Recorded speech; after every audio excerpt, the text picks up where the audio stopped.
Alex here, and we're going to go through exam 2 for you guys. Now, this exam was originally taken October 28, 2015. This was the exam Angel and Ryan took, so they'll be very familiar with these problems. But let's go through problem 1 first, which is asking us about bromocriptine, which is a potent dopamine agonist used to treat symptoms of Parkinson's. But we care right now about the chiral carbons. Okay, so we want to know how many, and of course, but to know this, we have to know what a chiral carbon is. We know it's a carbon that's sp3, meaning attached to 4 different things, and that those things obviously can't be asymmetrical. So making it asymmetrical, they'd be attached to the same thing. So let's look through all these, and we'll first identify the carbons that are sp2, and those will be the ones in or next to a double bond, like on this benzene. That's on a double bond, so we know that's going to be sp2, sp2, sp2, sp2, sp2. And then once off the benzene, we can just look for all the other carbons that are vinyl or on a double bond. So right here, just follow the double bonds.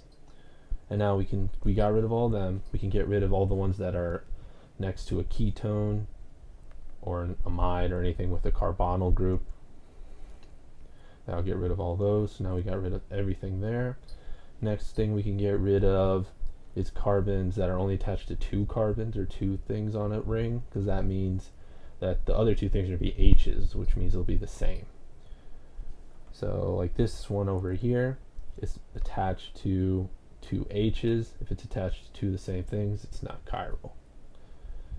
Okay, so let's move on. We know this is only attached to 2 things right here and there. This is attached to 1 thing, which is even worse because it has 3.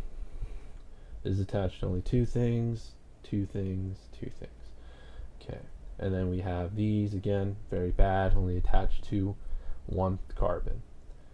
Now we can eliminate all the ones that are attached to 2 of the same thing that aren't hydrogens, like this right here. This is not chiral because these branches over here are the same. They're both 2 methyls.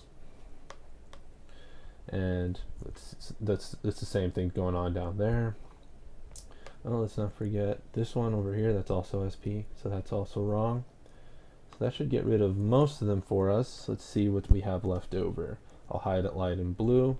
This right here, that carbon is attached to 4 different groups because you have the H coming off of it, because it only has 3 things on, so we assume with line angle that it's a hydrogen. Then this carbon and this carbon are different because this one is vinyl, it's on a double bond. This one is on just single bonds, so those will eventually be different. That's our first chiral. This one right here again is attached to a vinyl and a single, and this is another functional group up here, so it'll be different there.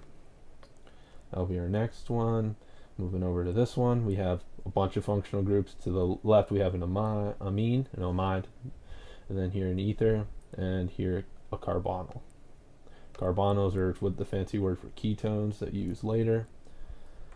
And here we have another carbon here with attached to an alcohol, an ether, and an amine. This one's a little different. It's attached to a carbon and a carbon, but this carbon is attached to different things than this top carbon up there. Let's see, we have this carbon left, attached to 2 functional groups and just a simple carbon going downward. Make sure that this is highlighted blue so we don't count it, because we know that these 2 are wrong as well. Okay, so let's count up our blue ones. 1, 2, 3, 4, 5, 6. Okay, and again, these were, even though I highlighted in blue, those were wrong because they're attached to the same thing. So we have 6 total, meaning our answer is C.